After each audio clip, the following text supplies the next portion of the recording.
Eta gaian sartzeko, hizlariaren aurkezpena egingo dizuet, eta lehen saioarekin hasiko gera, bai. Hemen aretoan ongi etorria ematen diogu Iratxe Fresnedari, ikus-entzunezko komunikabidetan doktorea da, Euskal Herriko Unibertsitatean irakaslea da, ikertzen ere hainbat proiektutan aritzen da, generoa bereziki eta estereotipoak aztertzen ditu eta irakaskuntzan ere lantzen ditu, genero ikuspegia ere master mailan irakasten du, idazlea ere bada, hainbat komunikabidetan ere kritika lanak egiten ditu, zinegilea ere, zine zuzendaria ere bada, eta gaur aniztasunari buruz emango ditugu bere saioa, Euskal ikus-entzunezko produkzioan, aniztasuna ze modutan dagoen presente, eta aniztasuna nola lantzen dan edo landu daiteken. Besterik gabe zuri emango dizut hitza, atzoko goizeko saioetan bezala, saioa 45 minutukoa izango da, ondoren galderetako tartea, eta bai aretoko galderak, eta bai online bidezko galderak, chat bidezko galderak, luzatuko dizkiogu Iratsei, bai? Mila esker hemen egoteagatik eta zurea da hitza.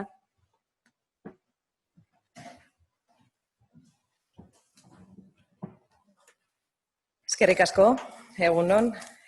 Arraro xamar, iruditzen zait horrela horren banandua ikustea jendea, eta gorantziak hor bestaldean zaudeten hori baita ere, eta, bueno, goizarekin hastean niri egokitu zait, ezta?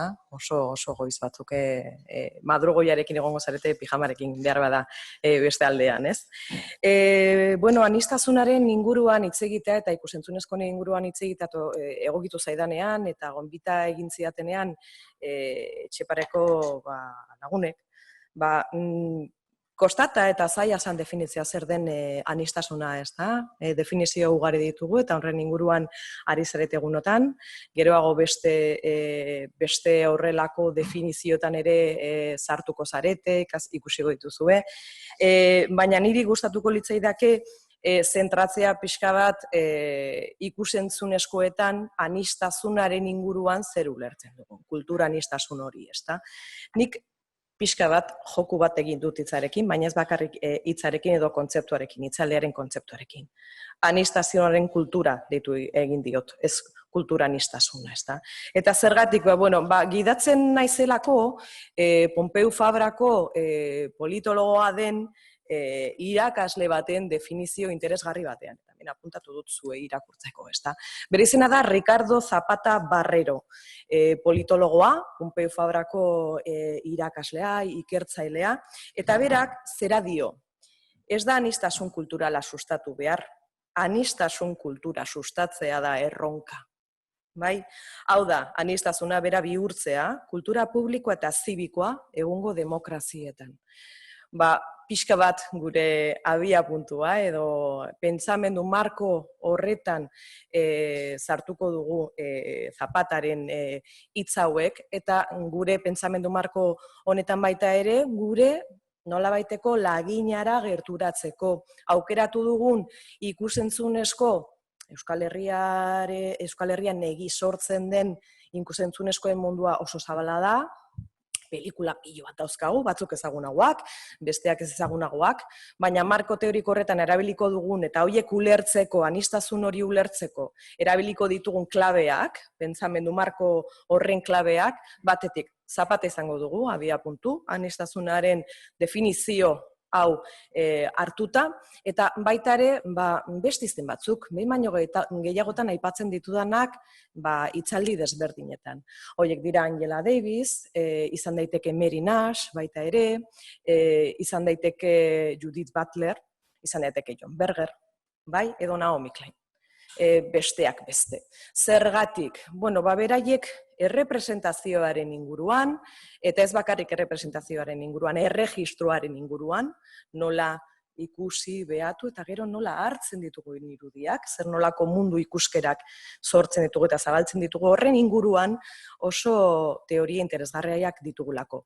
Jango gara ikusten, zeintzuk izango diren gure nolabaiteko oinarri horiek, pentsamendu marko horretan bizi diren ideia horiek guk harrapatzeko eta zinera ekartzeko edo ikusentzunezkoetara ekartzeko, ezta? Importantea da Zapatak esaten duena, batetik badalako eraldaketa kualitatibo bat. Eta hortan mugituko gara, eraldaketa kualitatibo horretan. Eta baita ere,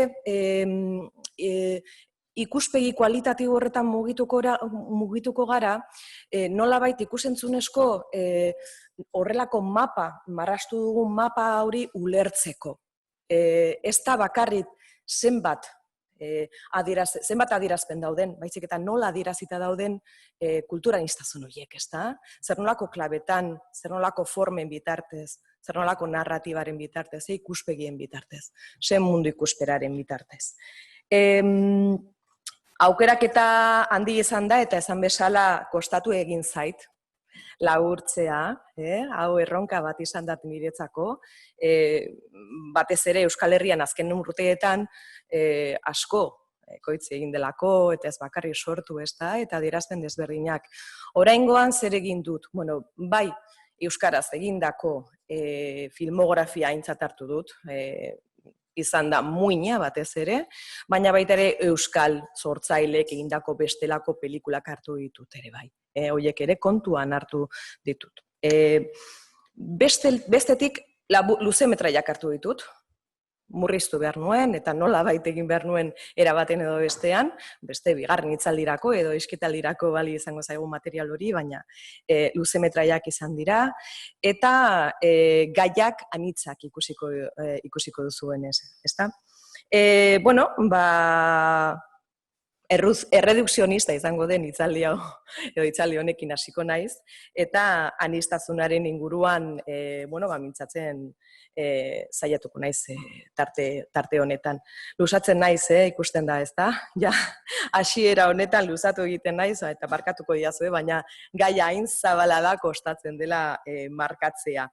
Zer eta nola, zer da irudikatzen dena, nola irudikatzen dugun, eta nola irudikatzen den guretzako oso importante izango da.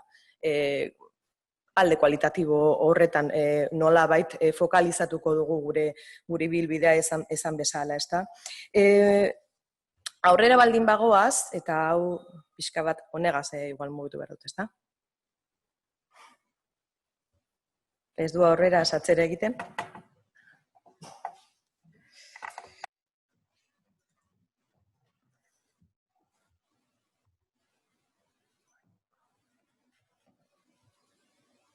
Orain. Ez.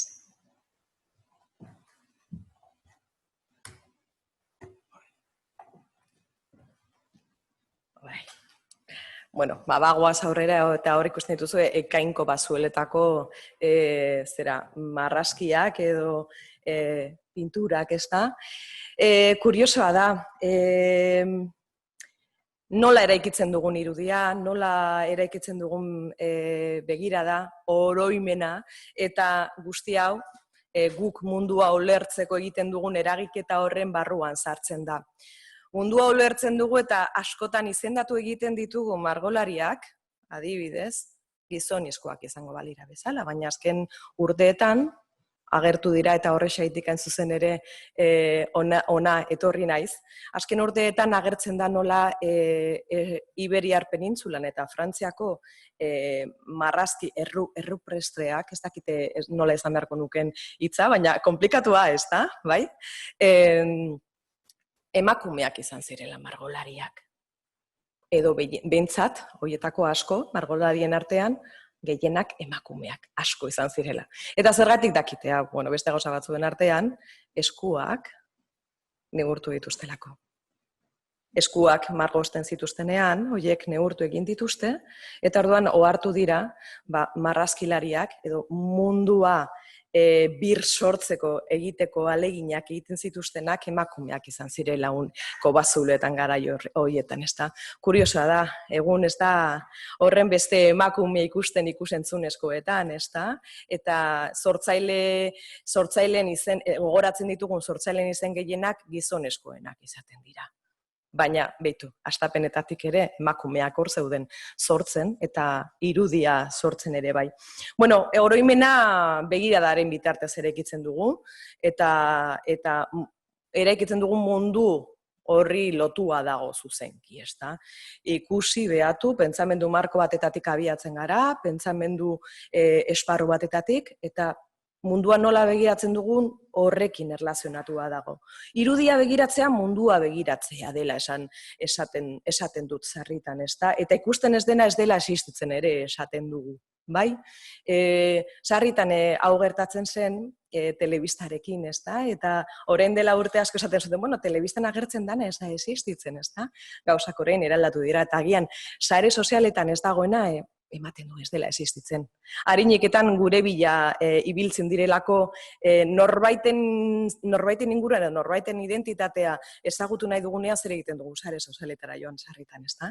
Zer egiten duen, nor den, bai, bere identitatea nolabait deskubritzeko, ezta? Eta irudi finkoa edo mugimenduan gure komunak edo guretzako komunak izan daitezken pentsamenduak, mundu ikuskerak, bizipenak ere jartzen ditu. Jon Berger ona ekartzea beti iruditzen zait zilegia.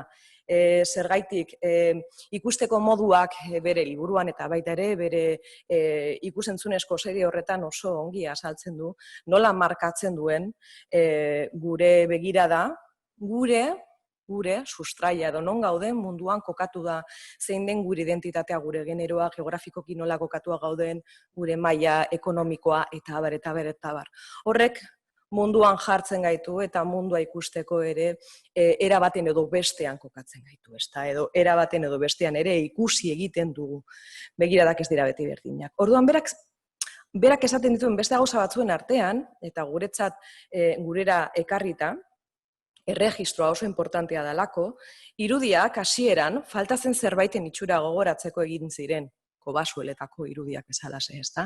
Pixkanaka irudi batek irudikatutako objektua gaindi zezakela ulertu egin zen. Eta historia, edo gure historia baita ere, eta ikusentzunezkoan historia ere, bada orainaren eta iraganaren arteko harreman bat, ezta? Hori harreman zuzena egiten da. Dakigunak edo uste dugunak, gauzak ikusteko moduari eragiten dio, bai?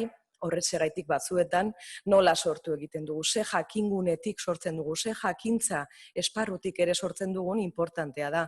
Horrek markatuko du zer erregistratzen dugun eta nola erregistratzen dugun. Bai? Gomendagarria oso, seguraski zuetako gehienok ezagutzen duzue Jon Berger eta liburu hau, baina ez baduzue ezagutzen gomendatzen dizuet eta gainera euskaraz editatua dago baita itzulia. Interesgarria da. Ikusezina eta aniztasuna, ezta? Ikusten ez duguna, ezagutzen ez duguna, badirudi ez dagoela esan dugun bezalaxe, ezta? Eta horregaitik da beharrezko aniztasuna. Zergaitik? Nola baita esan da, aniztasuna materiala da. Bai?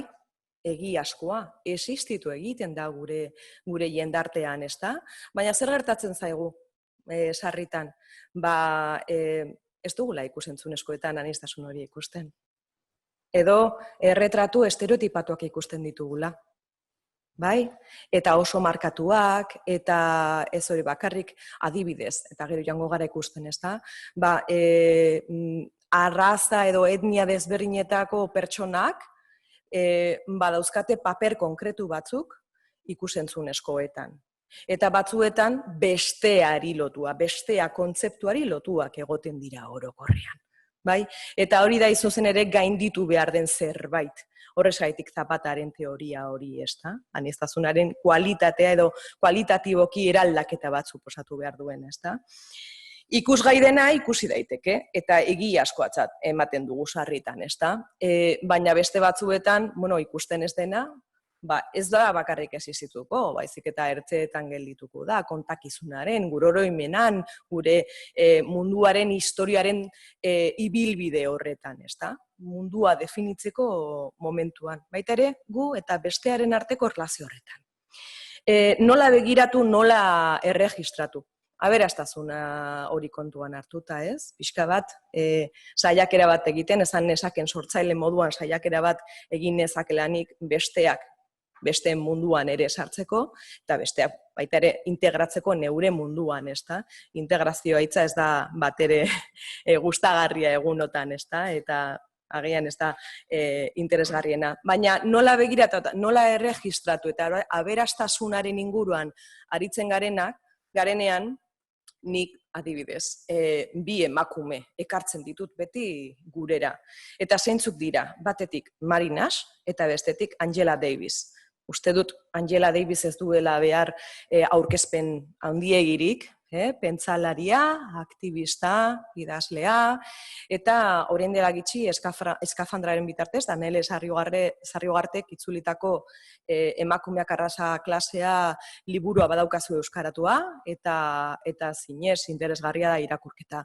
Zentratzen naiz orokorrean, sarritan, lehenengo kapitulo batean, eta zergaitik ekartzen dut gurera bere ikuspegia edo kapitulo honen tartetxo hau. Beste gauza batzuen artean,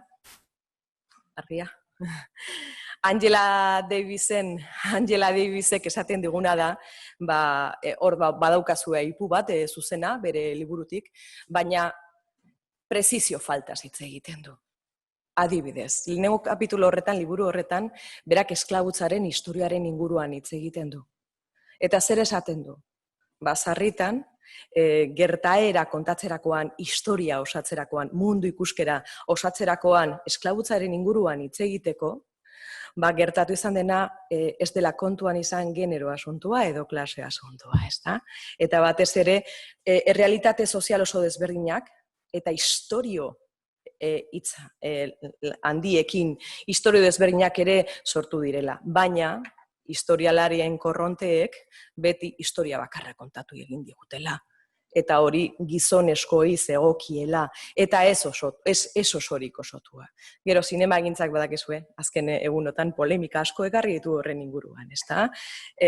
Gone with the Wind pelikula badaukagu adibide bezala, eta beste batzuk ere bai, ezta? Asko, identitate eta nazio, estatu batuetako nazio eraikuntzaren sorkuntza prozesuan sortu diren errelatu handiak, ezta? Esklabutzaren inguruan eta nazioaren inguruan, bai? Bestetik Mary Nash, zergatik Mary Nash baita ere honetara ekartzen dugu eta aniztasunaren plaza honetara, batez ere berak esaten duelako prezizio horretatik harago joan behar dugula. Eta zer egin behar dugu, ez da bakarrik emakumeak agertzea. Ez da bakarrik emakumeak agertzea demagun, emakume zuzendariak agertzea, dibertsitate horretan, ez da? Ikuspegi, sortzaile, historia hori osatzeko. Baizik eta bestelako historia bat eratzeko. Berak esaten du, historio totalak, marxismoak aipatzen duen historio totalatik haratago joan behar du ikuspegi hori, osotasunean. Zertan, sarritan, emakumen historia berria edo zinaren historia adibidez, eratzerakoan gaudenian, sarritan pentsatzen dugu, emakume zuzendarien historia, bai? Emakume zine zuzendariaren historia. Baina ez da bakarrik hori. Bada inguruan, berarekin lan kolektibo horretan, zinea lan kolektiboa, sortze prozesu kolektiboa den horretan, bestelako emakumeak egon zirelako, lanean, beste esparru batzuetaran, eta ezagutzen ez ditugunak. Eta landu egin ez dituenak historiak. Hau da, historia izan behar du osotuagoa. Bestelako egoeratan bizi izan den dibertsitatea, egon den dibertsitate hori erretratatu behar du. Anitza, zabala, poliedrikoa izan behar duela, ezta? Eta zuzen ere horrexegatik guretzako importantea da, gure abia puntua markatzeko, ezta? Zer nolako izan behar du aniztasun hori ikusentzunezkoetatik, nondik edaten du sortzaileak, nondik edaten du, ze pentsamendu markotik, ze jendartetik, bai? Ze begiradatik, ze hortik gero erregistratuko du. Eta ez da ariketa arina. Urteetan gure pentsamendu marko horretan, mundu ikuskera horretan, pilatuk egin diren estereotipo asko sartzen dira, harreman motak eta abar, ezta? Eta bada horrelako elkarrekintza zuzen bat, eta etengabekoa gu eta bestearen artekoa, ezta? Individua eta kolektiboa ere badana. Aniztasunaren inguruan ari garenaz, eta ja pixka gure marko teorikoa hor nolabait finkatu egin dugula, Euskal jendartearen eta kulturaren aniztasuna nora irudikatzen dugun ikusentzunezko kontakizunean galdera egiten dut, ezta? Ba, nola egiten dugu, eta zer nolako ikusteko eta izateko moduak edatzen ditu gure ikusentzunezkoen mapa honek. Zaila da aniztasuna definitzea? Bai. Baina baita ere zaila da bestea eta niaren arteko oreka hori bermatzea bizikidetzan, ezta? Hori bai dalako importanteena. Eta aniztasuna berastasun modura antzeman daitekela ulertzen dugu, gure abiapuntu honetan baita ere. Desberdintasuna errespetatu eta desberdintasuna ikasbide bihurtzen dugunean. Gure jarrituko ditugun pausoak mapa hau ikusteko, pixka bat nola irudikatuak dauden dagoen aniztasun hori gure ikusentzunezkoetan izango da pixka bat gure abiapuntua. Eta baita ere, identitate horiek nola egingo diren. Laburbilduz, pelikula asko zeuden, hemen agertzen direnak eta hor ikusi ditzakezuenak, baina askoz ere gehiago aipatu nitzakeen, baina denborarik ez, hori egiteko tamalez. Zelan erdibitu dut mapa hau, gure marko teoriko hau pixka bat sendotuta daukagula. Batetik aintzindarietan banatu dut, eta pixka bat 80. hamarkadatik aurrera sortzen den zine bolada edo ibilbidea izango da guretzako erdipuntua. Zergatik? Batetik, garai horretan, 80. hamarkada horretan, egongo delako edo sortuko delako bultzada importante bat Eusko Jaurlaritzaren partetik, ezta? Diru laguntzak hasiko dira bermatzen, zinearen inguruko diru laguntzak hasiko dira bermatzen, eta horrek nolabait posible egingo du zinea sortzea. Bai, kontakizunak sortzea, ikusentzunezko kontakizunak sortzea. Asko ikusten dituzu hemen, batetik aintzindarien artean Eulalia Abaitua aipatu nahi nuen, ez da ikusentzunezkoa, ikusizko kontakizunak egiten zituenak, Andre Madre, Gotzon Elorza, Baster Etxea, Larrukert, Janik Bero eta Miren Txuloi arte. Bai, desberdinak dira, oso zine desberdina egiten dute, eta pixka bat euren desberdintasunak ere aztertuko ditugu hementxe, eta niretzako importantea da edo fundamentala da markatzea nor zen Eulalia Abaitua. Zergatik? Aniztasun hau honetaz hitz egiten dugunean, ez dugu bakarrik hitz egin behar genero aniztasunaz, adibidez, baizik eta ikuspegi aniztasunaz, eta begirada aniztasunaz. Eulalia Abaitua, ikusten duzuen moduan, ez dute dena irakurriko, hor badaukazue irakurtzerik bere biografia, baina 19. mendean, Liverpoolen eta geroago Euskal Herrian aritu zen argazkilari bat. Esan dezagun lehenengo argazkilaria izan zela. Eta zer egiten zuen Eulalia Abaituak? Argazkigintza marabillosoa. Jendarte argazkigintza, kaleko argazkigintza. Erretratuak egiten zituen, baina ez bakarrik pertsonak erretratatu egiten zituen bakarrik edo isolamenduan, ezta? Baizik eta taldean. Eta horien artean emakume langile askoren erretratuak egin zituen. Bai? Eta oso ikuspegi zehatz, eta esango nuke ez bakarrik antropologikotik, baizik eta politikoki egiten zuela, ezta? Begirada hori, bere begirada politikoa da. Emakumea lanean jartzen du kalean, euren artean, eta sarritan bere argazkigintzaren enkuadro horietan sororidadea antzeman daiteke beraien artean, ezta? Eta hori bera nolabait harrapatu egin zuen bere begiradarekin, ezta? Orokorrean pertsona xumeak eta anonimoak izaten dira, eta arraza ere desberdinetakoak, ijitoak ere, emakume ijitoak ere erretratatu zituelako Euskal Herrian langile bezala, ezta? Emakumeak erretzen, emakumeak artetan jolasten kalean, emakumeak arropa garbitzen, emakumeak saltzen merkatuan, emakumeak astoen gainean. Bueno, oso ibilbide ederra egin zuen aniztasunaren mesedean, ezta? Bere hasiera horretan. Eta tamalez, ahastua ere izan zen. Sarritan eskuliburuetan, ez da, historiako eskuliburu askotan, zer irakurtzen genuen Eulalia Abaituaren inguruan, zer gutxi, eta irakurtzen genuenean zerbait, irakurtzen genuenean zerbait zer zen afizionatu bazala, amaterra argazkilaria. Itzela da bere obra, gure azken pelikula, Lurralde Hotzak filmean, horretan omenaldi bat egin genion, hain zuzen ere Eulaliari, bere argazkigintzari batez ere, eta benetan merezi duela bere lanari gerturatzea. Pasatzen gara ja ikusizko formetatik, aintzindarietatik, beste aintzindari batetara, eta gure sorlekoa eta Andre Madre. Ez dut gehiegi honetan, ez naz gehiegi honetan geldituko beste gauza batzuen artean, zergatik, sarritan hitz egin dugulako gure sorlekoaren inguruan, Josu Martinezek ekarri zuen eta eskuretu egin zuen pelikula hau, Soinuri gabekoa, euskeraz dela bagenekien, edo behintzat hori ziurtatzen du Josu Martinezek, eta euskeraz egindako lehenengo filmea dela esaten da. Zerbait gehiago agertu daiteke hortik. Beti agertzen da zerbait zera ganbararen baten, ez? Zertaz hitz egiten du, eta zertaz hitz egingo dute aintzindari gehienok. Eta gizonezkoak direnean, aberriaz. Aberria da proposamena. Aberria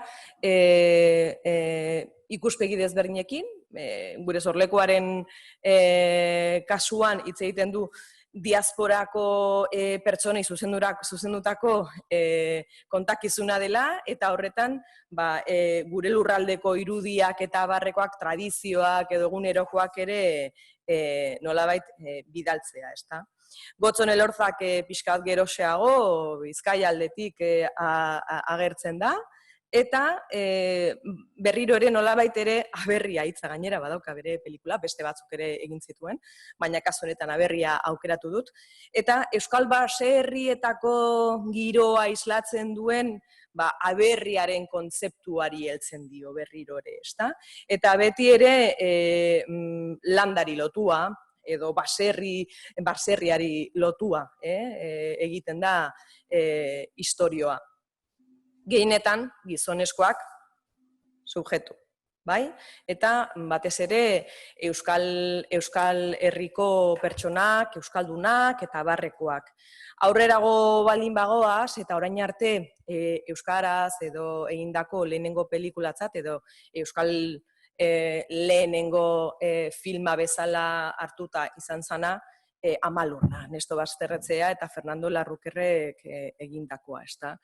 Begira eta erregistroa berriro ere nolabaiteko horrelako metafora bat, aberriaren inguruan, Amalur egiten dute, eta kondairak, errituak, ohiturak, paisaiak, eta batez ere gizonezkoak. Bai? Eta batez ere gizonezkoak iruditegi horretan, eta gizonezkoak subjektu aktibo, jendartearen subjektu aktiboak, eta emakumeak sarritan dantzariren bat agertzen da, edo emakumeren bat agertzen da, baina largutxi. Largutxi. Oso Euskal Herriaren ikuspegi bukolikoa, erromantikoa, baina emakumerik gabekoa. Aurrera baldin bagoa, aintzindari hauekin, aipatutako aintzindari hauekin, irrintzira goaz. Eta zer da irrintzi? Bestelako kontakizun bat. Eta hemen ja, formari dagokionez, eta esango nuke Amalurren esperimentazio ederretik hartuta, ze Amalur badauka horrelako irudi batzuk zoragarriak direnak, esperimentazio zinaren eta formaren esperimentazioaren inguruan, hitz egiten baldin badugu, irrintzik hortik edaten du. Baina bestelako iruditegi bat sortzen du.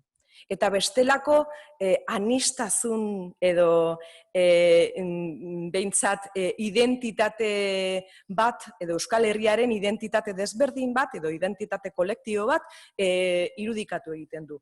Eta zergaitik diot hau, beste gauza batzuen artean, gudari jauziaren edo gudari gudari apurtuaren irudia mailaren gainean jartzen duelako, ezta? Eta ez hori bakarrik ikusi dezakezuenez, gorputz biluzia, gizonezko baten ipurdia lehenengo maila horretan jartzen duelako, dantzari moduan, beste iruditegi bat sortzen du Euskal Herriko gatazkaren inguruan, eta baita ere inguratzen gaituen, aberriaren inguruko pentsamendu marko horretan, ezta? Eta zentzu horretan oso interesgarria iruditzen zait aipatzea irrintzi, ezta? Apurketa bat egin baitzuelako formaren aldetik, eta baita ere zer kontatzen zuenaren inguruan. Oso esperimentala da lana, baina ulergarria. Zentzu horretan oso interesgarria da. Esperimentatu egiten du, baina ez da aldentzen, sorkuntza edo filme batek sortu behar duen zirraratik. Bai? Eta mantendu egiten gaitu kontakizun horretara lotuak. Bai? Eta ulergarri egiten du esperimentazioa. Bai? Eta sartzen gaitu esperimentazio horretan. Mirentzu Loiarte berriro ere, aipatu behar dugu zergatik. Aniztasun marko edo mapa honetan, berriro ere bestelako istorioaren ertzeetan zeuden protagonistak irudikatu zituelako. Eta jendartearen aniztasunaren alde egiten duelako kontakizun honek. Gure iruditegia pixka bat zabaldu egiten duelako lan hau, pena da biak oso gutxi datu zirela. Gure artean, beste batzuk hauek baino gehiago, eta hauek biak oso gutxi. Begira eta erregistroaren inguruan hitz egiten badugu, zer begiratzen du eta nola erregistratzen duen, emakumeak dira. 20. mendearen bukaeran, Euskal Herrian, zer nolako bizipenak zituzten emakumeak, nola kokatuta zeuden Euskal Herri txiki horren mundu horretan, bai? Petit pais horretan, nola geunden emakumeak, nola ikusten genuen mundua.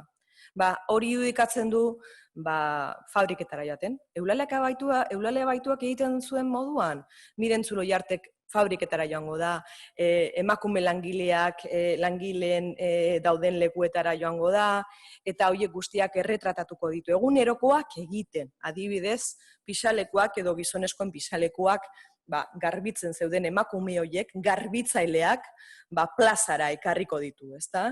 Langileen aniztasun edo pertsonen aniztasun hori irudikatzeko eta bestelako ofizio batzuk, gizarteak alboratzen edo aintzat hartzen ez dituen ofizio horiek ere, berak mahai gainean eta gurera ekarriz, ezta? Azken gauden egoera horretan ere pertsona garbitzaileak lehen mailara ekarri ditu baita ere, ezta? Aurrerago baldin bagoaz, eta oraindik ere, aitzindarietan mugitzen baldin bagara, ez dakit nola noan denborarekin, 10 minutu, bakarrik, hitzaldi guztia daukazue amaitzek. Janik Belo badaukago. Eta Janik Belo irutegi honen barruan zer egiten du. Janik Belo Biarritzen jaiotako zinegilea da, azken urtean Euskadiko filmategiak omenaldia, liburua gurera ekarri zuen, eta bere iruditegia eta bere erregistroa ere, aniztasunaren erregistroa egin zuen. Oso interesgarria Janik Belo. Beti badago, adibidez, bortzak eta irudikatu zuen, bularriko minbizia zeukaten emakumeak, marginazio soziala bizituten pertsonak, eta barrekoak, ezta? Eta zentzu hortan, guretzako gure ikusentzunezkoen aniztasunaren mapa horretan sartzeko fundamentala da. Hau, gutxi gora bera, pasadan orain dela pare bat urte honen inguruan mintzatu ginen, zer gertatzen da 2015 urtean horrelako bultzada bat dagoela aniztasun hori aintzat hartuta, eta beraiek esaten zuten bezalaxe zinemalditik eta Eusko Jaurlaritzatik eta Zine Euskaditik eta instituzio desberdinetatik bultzatutako global programa horretan, aniztasuna da zentralidadea nolabait esan da. Komunitate horok bere historia eta bere hizkuntzan gotatzeko beharra du, naiz eta merkatu komertzialetik at gelditu. Eta hizkuntz ez hegemonikoetako filmografian aldeko ekintzak adosteko bildu ziren. Hizkuntza ez hegemonikoetaz hitz egiten dugunean, ja ari gara aniztasunaz hitz egiten. Bai? Hizkuntza hegemonikoak beti eramango gaituzte ibilbide berdinetatik, ezta? Baina ez hegemonikoak direnean, hor euskararen unibertsoa adibidez, beste mundu bat ekarriko digu, baita ere gurera, ez? Oso historia orokortzale horretara. Aniztasunaren inguruan hitz egin behar baldin badugu, aniztasun sexualaz hitz egin beharko genuke, ezta? Eta importantea da zineman. La muerte de Mikel Imanol Uriberen filma oso importantea da guztia ulertzeko, gerora etorri diren beste filme batzuk ulertzeko. Beste batzuen artean, Laroio egunean edo Ander bezalako pelikulak, ezta? Laurogei egunean Garaño eta Goenagak zuzenduriko filma daukagu, bi emakumen arteko amodioa irudikatzen da, eta oso era gainera, formalki oso era adierazgarrian. Oso pelikula fina da, gomendatzen dizuet, nire pelikula favoritoen artean badago pelikula hau, eta benetan merezi du ikusteak. Ander daukagu, beste filme importantea, Eusko Jaurlaritzak sustatutako filma izan zen, lehen aldiz nolabait bi gizonen arteko amodio edo gehi inguruko gaia zuzenean tratatzen zenean, LGTBI plus mugimenduak suspertutako baita ere pelikula bat izan zen, eta Berlinen estrenatu zen, zinemaldian, ezta? Euskaraz gainera egindakoa. Horien artean, aniztasunaz baldin bagoaz, aberriaren kontzeptua errepikatzen da. Baina zer gertatzen da azken urteotan, kontakizun edo kondairaren lerro nagusi horretan nolabaiteko fisurak egoten dira. Eta aniztasuna sortzen da Euskal Herrian bizi izan genuen gatazkaren inguruan hitz egiteko. Eta horrexegatik hemen fikzio bat eta dokumental bi aipatzen ditut. Bata Joyez, Elena Tabernarena, emakumea zentrala, eta guk gudariaren inguruan sortzen genuen edo sortuta geneukan Euskal Herrian irudi erromantiko hori nolabait apurtu egiten du. Eta horrekin apurtu egiten du emakume bat jartzen du erdigunean, eta emakume bat gainera salantzati. Gogoratu ere Mirentxu Loiartek hori egiten duela ariketa berbera, ezta? Gudari apurtu egiten duen kasu honetan gizonezkoa, hemengoan emakumezkoa, ezta? Gauza asko izan daitezke pelikula guztien inguruan, baina pixka zertzela da txiki bat emango dut guztien gainean. La pelota baska eta Asier eta biok Euskal Gatazkaren inguruan dauden ikuspegi desberdinak landuko dituzte. Biak hain zuzen ere. Oso era ausartan, biak polemikak ekarri zituzten, historiaren lerro nagusiekin nolabait ere talka egiten dutelako, ezta? Eta nolabait hor ere, hasieran abiapuntu bezala izan dugun gu eta besteak binomio hori, nolabait dualidade hori, nolabait zuntxitu egiten dute, ezta? Eta haratago joaten saiatzen dira bi filmak. Aniztasuna euskara nortasun bezala, ezta? Eta nortasuna, euskara nortasunaren edo sortzaile edo bultzatzaile moduan pelikula desberdinak izan dira eta egin dituzte Euskal Herrian. Beste batzuen artean, Denboraren Gibelean, Mirentxu Purroiren lana, Los Años Oscuros, edo Urte Ilunak, Arantza Lazkanorena, edo azken urteetan, saiakera bikaina, forma eta kontakizunaren aldetik, muga deitzen da pausoa Maider Oleagak egindakoak. 3 pelikuletan, euskara, emakumea, eta zein zaila den euskaldun izatea, aipatzen da guztietan, ezta? Pixka bat hori da horrelako guztiak nolabait azaltzen duen idein nagusia. Maider Olegaren kasuan, forma da ere, aniztasun kultural horretan niretzat garrantzia daukana, zergaitik ohiko kontakizun formaletatik ihes egiten duelako. Eta bilatzen du kontatzeko beste era bat, propioa. Eta hori baita ere bada aniztasuna, ezta? Kontatzeko moduak, desberdinak, gure aniztasun kulturalen barnean sartu behar ditugulako. Besteen inguruan hitz egiten dugunean, zer dira besteak, zer dira arrotzak, zeintzuk dira migranteak, edo gu gara migranteak, edo danok izan gara migranteak, edo Saramagok esan duen moduan, danok daramagula migranteen odol tantatxo bat gure barnean, ezta? Baina beti dikotomia horretan mugitu izaten gara, besteak, migranteak, eta agian gurean bizi diren bestelako hiritarrak dira. Kontakizun edo ideia hau nolabait burutu egin dituztenak era desberdinetan, baina baita ere esperimentazio edo dokumentalaren ingurune horretan mugitzen, batetik Ana Diez izan dugu Elvira Cruz Pena Máxima lanarekin, bere lehenengo lana izan zen, Ana Diezena, eta Mexikoko emakume baten inguruan sortu zen epaiketa zibila, gizarterena, emakumea eta pobrea izatagatik eta indigena izatagatik izan zuen epaiketa zibila nola baiteko horren kontrako adierazpen bat da. Formaren ikuspegitik oso ondo adierazita, baita ere formalki ausarta, esango nuke esperimentala batean, eta ederra, zinez ederra, oso zaila da ikustea pelikula hau. Eta aukera izan genuen, sortu genuen programazio batean, Azkuna Zentroan, orain dela pare bat urte, edo, egin genuen bideotikeko saio batzuetan.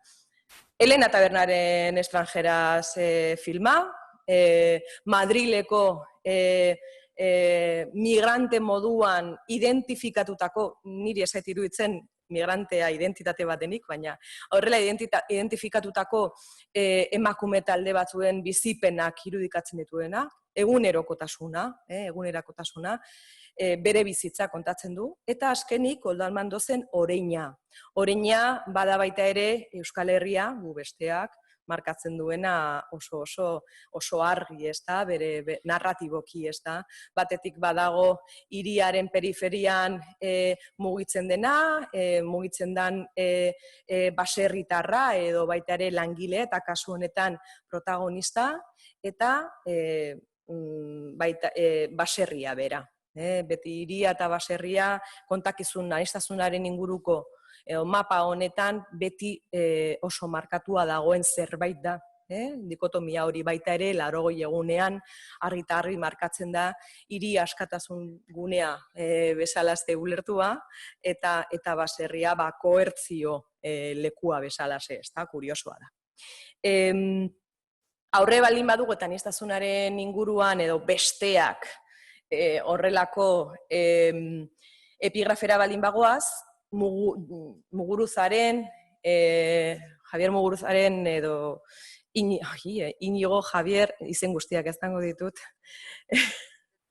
Fermin Muguruzaren, hain askar nabil ja kablak ere konexio ari dira nahasten. Ezin dugu utzi aipatu gabe Checkpoint Rock edo Black is Beltza, ezta? Musikarekin, kasu batean musikarekin eta dokumentalaren bitartez besteak mundu osoan guk euskaldunak zelan ikusten dugun aniztasun hori, dibertsitate hori, musika da kasu honetan, eta bestetik Black is Beltza, ezta? Hor ere animazioan murgilduta eta bestelako unibertsu bat ematen, baita ere, euskaldun ikuspegi batetatik, ez? Pentsamendu marko batetatik abiatuta. Eta bestetik baradoz, Elena Taberna berriro badator azken urteetan edo azken pasan urtean estrenatutako filma honetan, badago berriro migrazioaren, errefuxiatuen historiotara gerturatzen. Aniztasun funtzionalaren inguruan, gauza gutxi ikusi ditut, bilaketa honetan. Beste gauza batzuen artean, 1% esquizofrenia, Jon Hernandezen filma, Julio Medenek ekoiztua, orain dela urte batzuetakoa da filme hau, Donostiako Zinemaldian estrenatu zen, eta kartela bilatzea ere kostatu zitzaidan.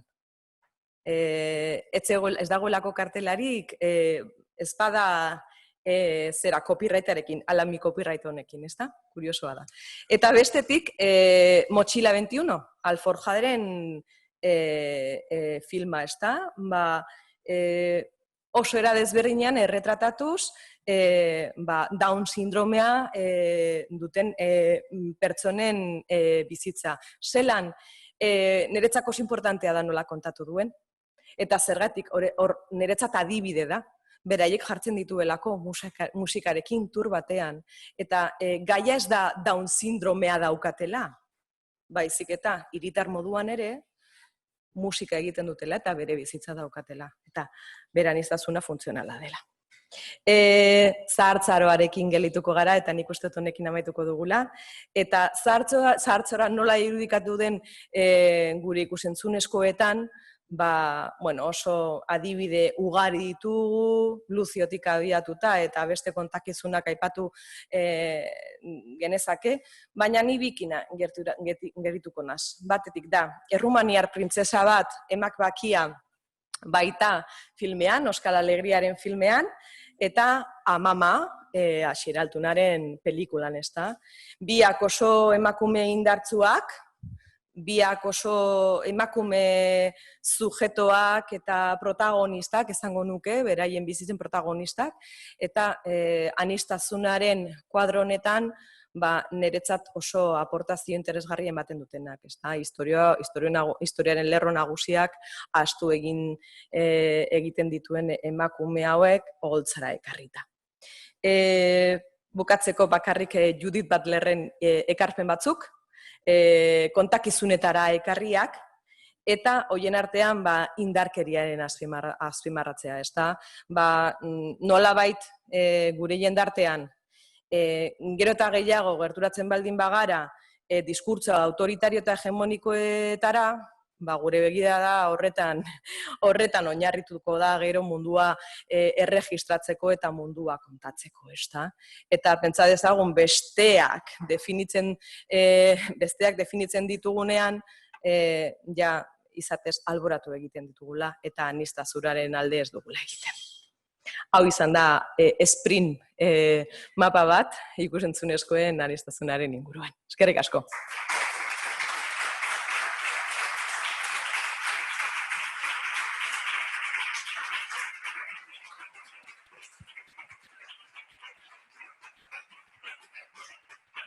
Bueno, eskerrik asko, Iratxe, hitzaldiaren gatik eta argazki anitz hori eskaintzea gatik. Hasieran esan bezala, aretoko galderei bidea emango diegu orain eta chat bidez iritsiko zaizkiguenei ere. Norbait animatzen da lehenengo galdera egitea? Bai.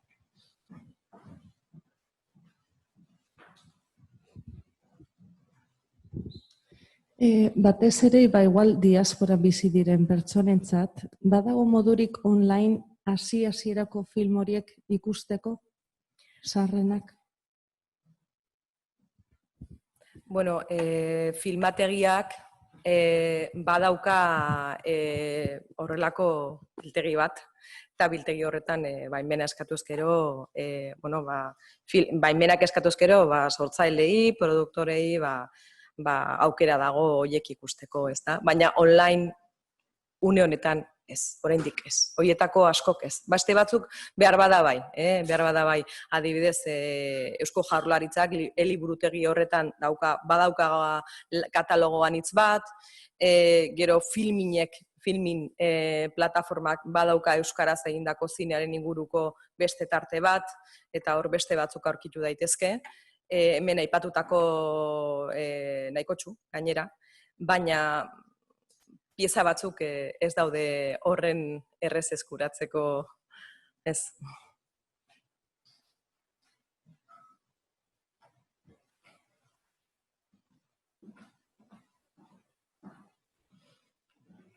Bai, kaixo. Nik galdetu nahi nizun, ea zuretzat euskal zinemagintza zer den. Aipatu duzu hor Janik Bellon, iparraldean jaiotakoa da, nik ikusi ditut bere 2 edo 3 film, eta ez dut loturarik aurkitu Euskal Herriarekin, edo orduan ea zure ustez euskal zinemagilea den ala ez. A ber, euskal zinemagilea bada, Biarritzen jaioa dalako, bintzat jaioterria bada, eta hori da gerturapen geografikoan nik aipatu dudana, ez? Niretzat ere, bat nago zurekin, nik ere filmetan ez dut ikusten horrelako euskal nortasunik, ez du euskaraz ere bere filmak egiten, baina interesgarria iruditzen zitzaidan, bertan, gainera, bere garaian bizitako emakume hau, emandako obra gerturatzea, bai. Baina bat nator zurekin, bai. Euskal zinean niretzako edo zer da euskal zinean niretzat euskaraz egindako zinea da, bai. Baina badaude euskal sortzaileak, eta horrexegatik batzuk aipatu ditut eta onera ekarri ditu beste batzuk. Iratxe, barkatu hemen, txat bidez beste galdera bat. Aniztasun linguistikoari buruzko filmik baote dago? Edo hizkuntza desberdinak nahasten dituen ikusentzunezkorik? Bueno, beste batzuen artean, hemen aipatu ditugun asko, jan gaitezke gazta pelikulara, ez da, dokumentalera, edo aipatu dezakogu Checkpoint Rock, hor ere beste hizkuntz batzuk entzuten ditugu, ez da. Nik uste dut mapa honetan, horren inguruan hizkuntz gehiago erabiltzen dituzten mapa horretan ikus ditzakegu. Euskararen unibertsoaren inguruan oso markatuki hitz egiten duten filmeak badaude, eta hemen aipatu ditugu, Denboraren Gibelean, edo Urte Ilunak, edo Muga dau pausoa, edo hemen gazta dokumentala adibidez, ez? Horiek izango lirateke Euskararen unibertsoaren inguruan hitz egiten dutenak. Ez horren beste, baita ere bertsolari esango nuke, ez da? Horretan ere mugitzen dela. Baina esango nuke dibertsitate linguistiko horretan, une horretan ez zait burura etortzen. Eskerrik asko, Maia, izenian. Bai esango nuke sarritan, eta hori oso ondo egin zuen Urte Ilunetan, galdera honi lotuta, Arantxa Lazkanok 2 hizkuntzetan egin zuela. Hau da, kokatzu artean, bilinguismo horren inguruan hitz egiten zuen. Formaren bitartez aukeraketa bat izan zen, eta izan zen erdarazko guneetan erdaraz mintzatzen ziren pertsonak erdaraz hitz egitea, eta euskaraz hitz egiten zuten pertsonak, euskaraz mugitzea kontakizunean zehar, ez da. Hori bada pixka bat.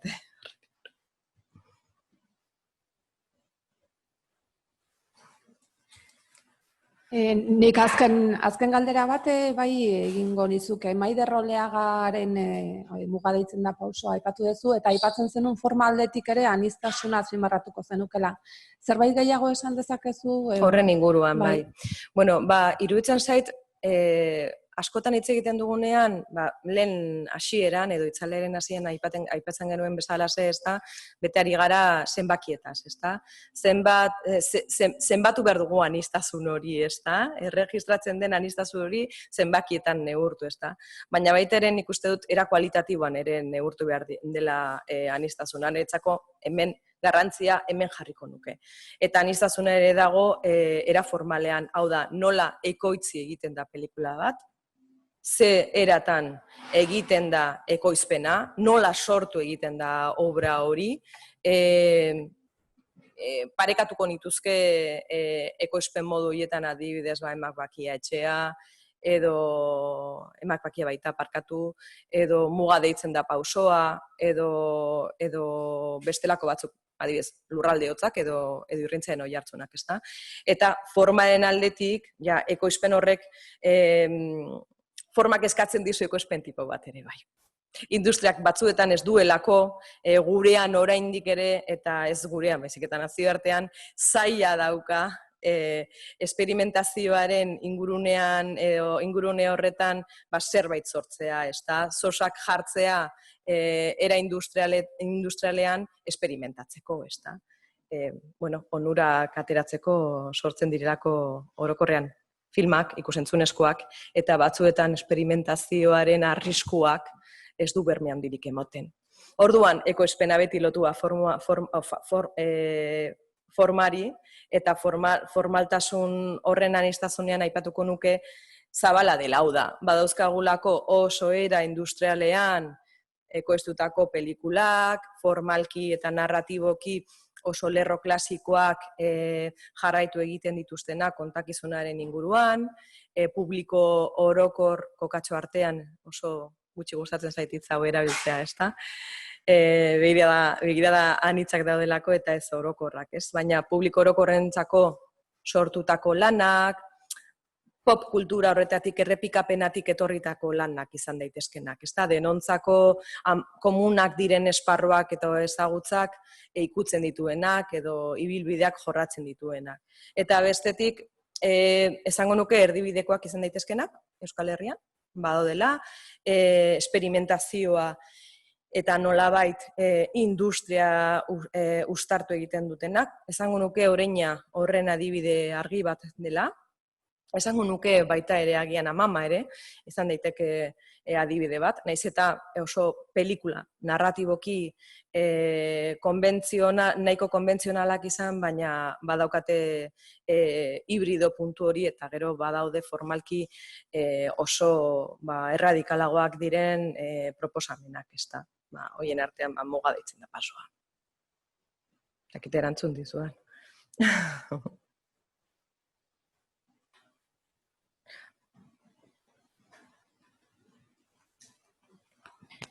Badaukagu beste galdera.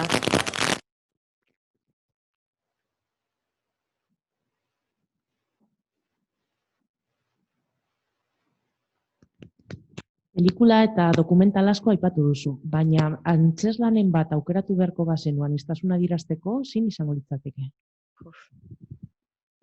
Azken urte hauetan ez dut antzerkirik ikusi, edo oso gutxi, egia esan. Formaren aniztasunarei dagokionean beti niretzat Anderlipusta pixka bat, hor holtzan jarriko nukena, ezta? Bilaketa, esperimentazioa eta bestelako kontakizun batzuk azpimarratzen duena, ezta? Ze Garbinek esandakoarekin batera forma oso garrantzitsua da. Formaren aniztasuna ere istorioak markatzen du istorioa eta zer kontatzen dugun, ezta? Eta nola begiratzen dugun, eta nola ohitzen gara begiratzea eta pentsatzea. Antzerkigintzaren orain egun adibideren bat aniztasunaren ingurukoa, ez dakit askotan baita ere Gilkitzaro esan daiteke, edo Galder Perez egiten duen lana, ezta? Eta Ane Zabala eta Galder Perez badira hor antzerkilari gainera herrikoiak eta marabillosuak hori lantzen duten beste ikuspegi bat eta gainera umorearekin, ezta? Eskerrik asko. Barkatuko diazue, baina antzerkia ez da nire mapa. Nire mapatik eskapatzen zait, pixka bat. Beno, eskerrik asko erantzunengatik, berrez eskerrak txalo batekin nik uste dut emango ditugula.